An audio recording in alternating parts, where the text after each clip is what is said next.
Hello everyone and welcome. Sam, the Midwest Handyman. I'll be here today to be your fearless leader through this home tie-dye DIY project.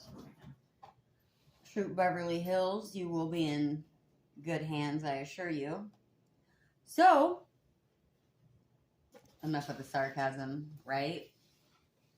Okay, so I have my bucket. I'm going to add a gallon of water, and I'm going to add a packet of soda ash. I'm going to be honest, I thought I had two. I only had one, so I am going to skimp a little bit because I'm not going to do all my projects tonight. Obviously, I have a ton, and I have a ton of gear here, so I'm just telling you because we try our best not to fluff on this channel. So I did open these. I know I didn't open them on camera the other day, but these are little packets. If you're colorblind, it does say it on there. Okay, so then I did find on the package, it took me a minute and I had to get the little readers out. It is 4 ounces of water. Adding more water it's going to make your dye lighter. You're going to dilute it. I'm just saying. So you're not doing yourself any favors. I'm sure there's a little leeway, but I'm just, adding water to the pasta sauce doesn't make more pasta sauce. Okay? So I digress. Most vibrant on fibers such as 100% cotton, rayon, and silk. So there you have that.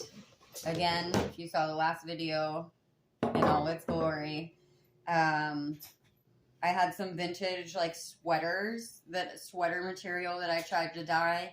It did not like it. I'm guessing there was like a nylon or acrylic or a poly, or I'm not a fabric expert. Okay. So anyways, I'm going to go ahead and add, I am going to put warm water in them, like maybe not super hot, but warm. I feel like it will help, the powder break up. That's just me. When I used to dye prescription glasses, we had like this hot tank and it would heat up and the liquid would be warm. So that's also why it makes me think of that. So obviously it's probably not going to be warm by the time I get around to dyeing it, but that's just me. Like I've seen the ice cube dye thing. Personally, that does nothing for me. I don't get it. I don't see the point. It's like making it harder than it has to be. If you've done, a really awesome ice cube thing, I'd love to see it. I don't get upset when people do cooler stuff than me. I actually want to see it, and I will absolutely clap for you. I know I come off as like sarcastic, but anyways, so I'm going to mix all this up. My stuff is in the rinse cycle now. Again, I just took all my brand new stuff. I did a hot rinse and spin on the washer. I wasn't going to add any soap. I was just trying to do a quickie, get some of that chemical off. I will tumble dry on low. No fabric softener, no drop-in sheet, no softener. Do I think it's the end of the world? I know some people have like the stick-on ones in their dryer. I don't feel like that's going to be the end of the world. You just want your fabric as clean as possible to get the dye. And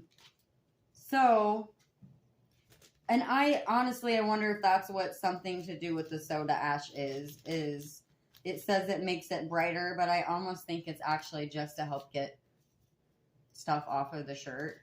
Could be totally wrong. Haven't researched that yet. I've dyed it with and without. Do I feel like I've seen a mega big difference?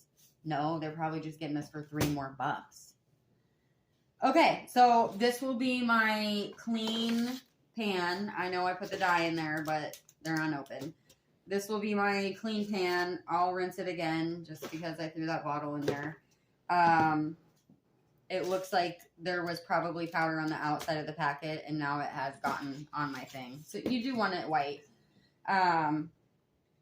And then this, again, will be I use one of these because it's more sturdy for me.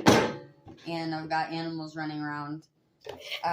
So I will set my projects on this. We're going to go over how to wrap them.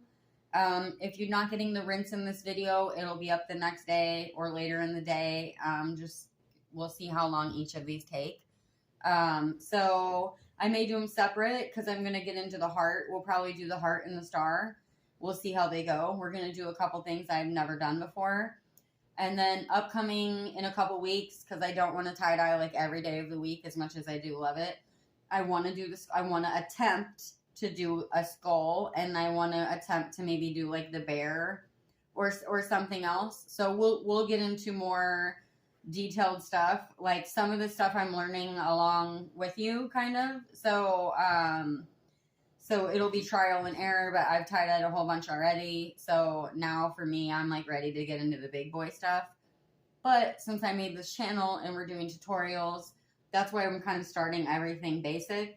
Also, it helps me master my craft. So the first thing I'll tell you is buy cheap, tie-dye an old t-shirt.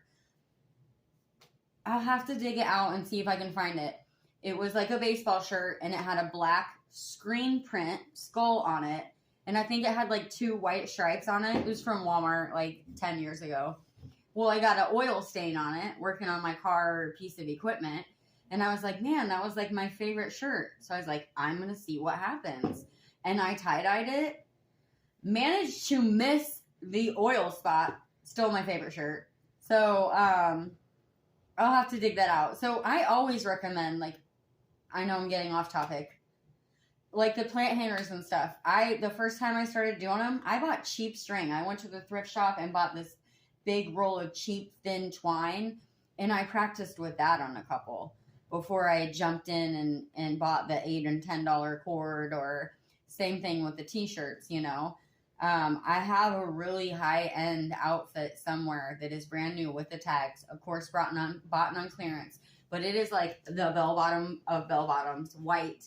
And then this white vest that was like, I don't care anything about name brands. But obviously, like with anything, some more expensive clothes really are better quality, better tailoring, things like that.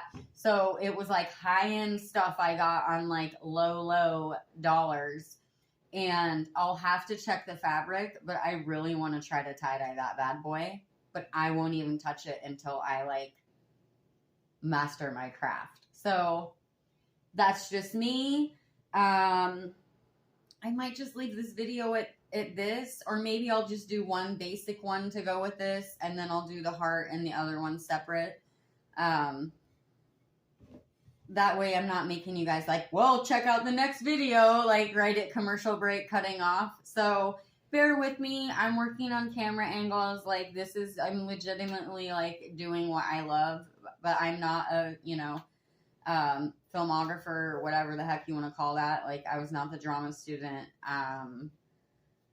This is all raw and real personality coming at you, right? I'm a solid 7, but my personality goes all the way to 11. Okay. Thanks. Okay, hey y'all, just real quick, I set these up on my stove. You can use the countertop. We will wrap the projects in plastic bags and place them on here. That's just how I do it. I'm not wasting a bunch of Ziplocs. Also, I am not drying the scrunchies, and I am not drying these little cloth pouches because, like, is someone really going to wash this? I don't think so. So I don't, again, know what this fabric was. So just FYI.